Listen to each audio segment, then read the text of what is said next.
샬롬, 매일 시간 묵상에 함께 하신 여러분을 환영합니다. 사순절의 시간은 잠시 멈추어 하나님 앞에 서는 시간입니다. 말씀하시는 하나님 앞에 그 말씀을 듣고 응답하는 자리로 나아가는 시간입니다. 익숙한 하루 속에서도 하나님은 여전히 말씀하고 계시지만 때로는 우리의 마음이 분주하여 그 음성을 놓칠 때가 있습니다.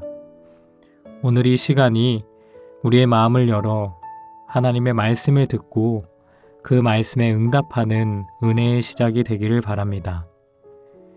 이제 성령의 임재를 위한 기도를 드리겠습니다. 사랑의 하나님, 지금도 말씀하시는 주님 앞에 서게 하시니 감사합니다. 분주한 생각과 흩어진 마음을 잠잠하게 하시고 성령께서 우리의 마음을 열어주셔서 주님의 음성을 듣게 하옵소서. 귀로만 듣는 말씀이 아니라 삶으로 응답하게 되는 말씀이 되게 하시고 깨닫는 것에서 머물지 않고 살아내는 자리까지 나아가게 하옵소서. 성령께서 우리의 생각을 비추시고 우리의 마음을 부드럽게 하셔서 주님이 원하시는 방향으로 순종하게 하옵소서. 오늘도 말씀하시는 하나님께 기꺼이 응답하는 삶이 되기를 소망하며 예수 그리스도의 이름으로 기도드립니다. 아멘. 이제 하나님께서 오늘 우리에게 주시는 말씀을 읽겠습니다.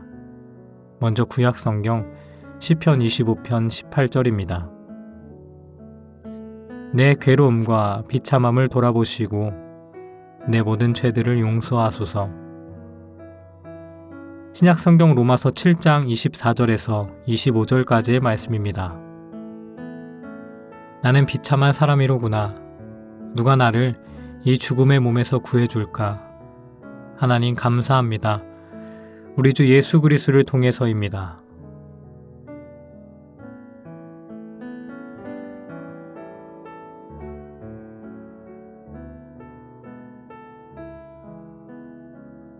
이번에는 순서를 바꾸어서 다시 한번 읽겠습니다. 나는 비참한 사람이로구나.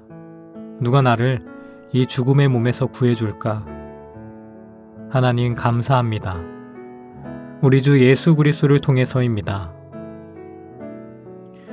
내 괴로움과 비참함을 돌아보시고 내 모든 죄들을 용서하소서. 오늘 말씀 가운데 마음에 다가와 움직이는 단어나 구절, 이미지가 있다면 그것을 떠올리시면서 기도하는 마음으로 잠시 묵상의 시간 갖도록 하겠습니다.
제가 좋아하는 CCM 찬양이 하나 있습니다.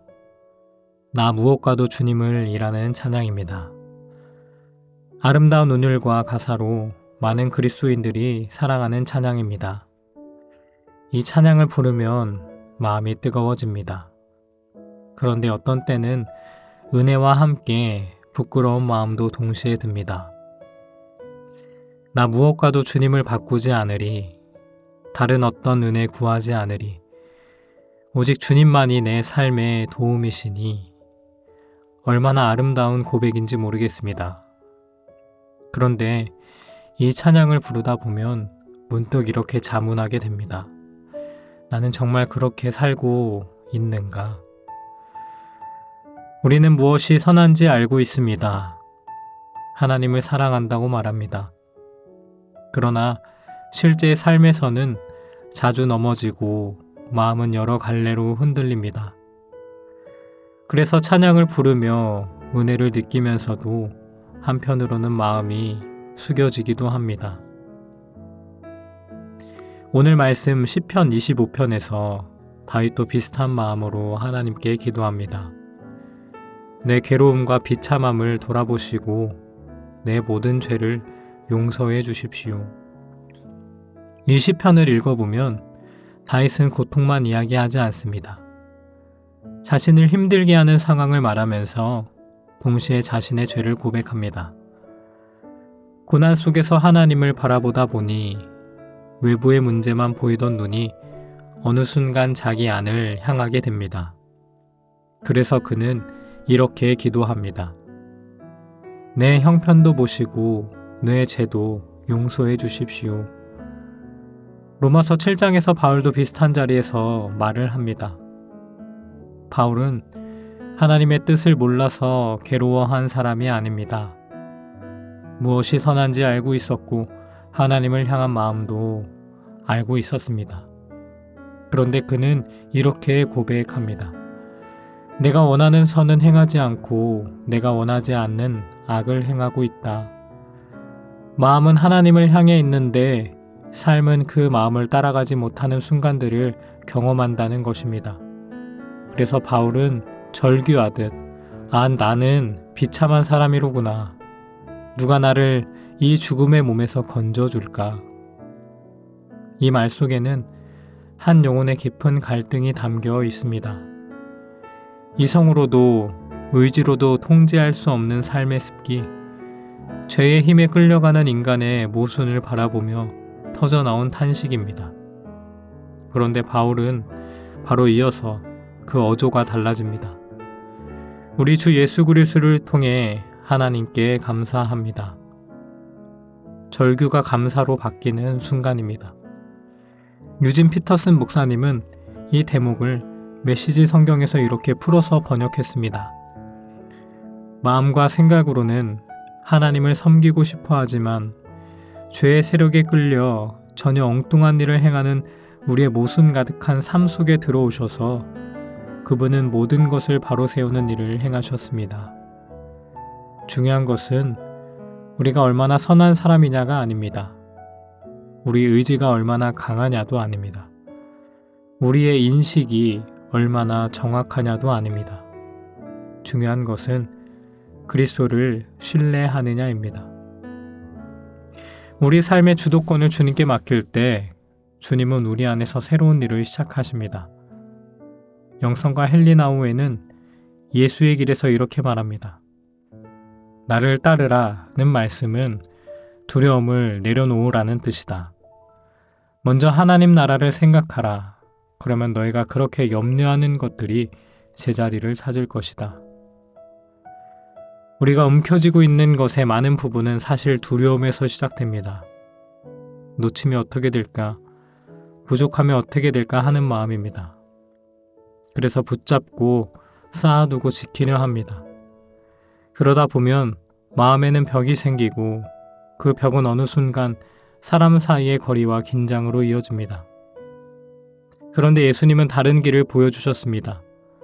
오병이어의 이야기처럼 내어놓을 때 오히려 더 많아지는 길입니다. 나우에는 이렇게 말합니다. 움켜쥐면 항상 줄어들지만 나누면 항상 불어난다. 이것은 위대한 비논리다. 세상의 계산으로 보면 맞지 않는 말입니다. 그러나 복음의 세계에서는 자주 이런 일이 일어납니다. 나누면 줄어드는 것이 아니라 이상하게도 더 넉넉해집니다. 아마 하나님 나라의 풍요는 붙잡는 데서가 아니라 신뢰하며 내어놓는 데서 시작되기 때문인지도 모르겠습니다. 이렇게 살아가다 보면 영혼은 자신의 진짜 처지를 다시 깨닫게 됩니다. 우리는 스스로의 힘만으로 살아갈 수 있는 존재가 아닙니다. 하나님의 생명이 우리를 붙들어주지 않으면 우리는 살아갈 수 없습니다. 그분의 인자하신 사랑이 없다면 우리는 한순간도 버틸 수 없습니다. 그럼에도 주님은 우리의 불완전함을 견뎌주십니다.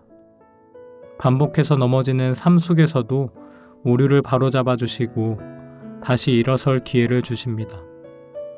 부족함과 과오, 허물과 죄가 이어지는 삶 속에서도 하나님은 매번 새로운 시작을 허락하십니다. 우리는 늘 온전히 한 곳에 머물러 있지 못합니다. 마음은 과거로 돌아가기도 하고 아직 오지 않은 미래로 달려가기도 합니다. 어쩌면 우리는 조금은 산만하고 천방지축인 존재입니다. 그럼에도 이렇게 기도하는 것이 중요하다고 생각합니다. 주님이 지금 여기 계심을 알기에 저도 여기에 있고 싶습니다. 제가 숨쉬고 있음을 매번 느끼지 않아도 알듯이 주님이 저와 함께 계심도 알고 있습니다. 믿음은 언제나 강렬한 감정으로 바탕이 되는 것이 아니라 평범하고 화려하지 않은 일상적인 사실에서 더 빛을 발합니다. 오늘 하루 주님이 지금 여기 계심을 알고 하나님이 나와 함께 하심을 믿으며 걸어가는 복된 하루가 되시기를 주님의 이름으로 축복합니다. 기도하겠습니다. 주님, 내 마음의 괴로움과 연약함을 아시는 주님 앞에 잠잠히 섭니다. 무엇이 선한지 알면서도 흔들리고 두려워하는 제 마음을 긍휼히 여겨 주옵소서. 붙잡고 움켜쥐려는 마음 대신 주님을 신뢰하며 따르는 길을 배우게 하시고 오늘 하루도 주님이 지금 여기 함께 계심을 기억하며 살게 하옵소서. 우리 주 예수 그리스도의 이름으로 기도드립니다. 아멘. 계속해서 말씀 가운데 잠잠히 머무르며 주님의 음성에 귀 기울이실 때 오늘 주님께서 주시는 말씀과 함께 아래의 묵상 질문을 통해 더 깊이 주님의 말씀에 집중해 보시기 바랍니다. 첫 번째 질문입니다. 나는 하나님을 사랑한다고 고백하지만 실제 삶에서 마음이 흔들리거나 넘어졌던 순간은 언제였습니까? 그때 나는 누구에게 도움을 구했습니까? 두 번째 질문입니다. 지금 내가 두려움 때문에 붙잡고 움켜쥐고 있는 것은 무엇입니까? 오늘 하나님을 신뢰하며 조금 내려놓아 볼 수 있는 것은 무엇일까요?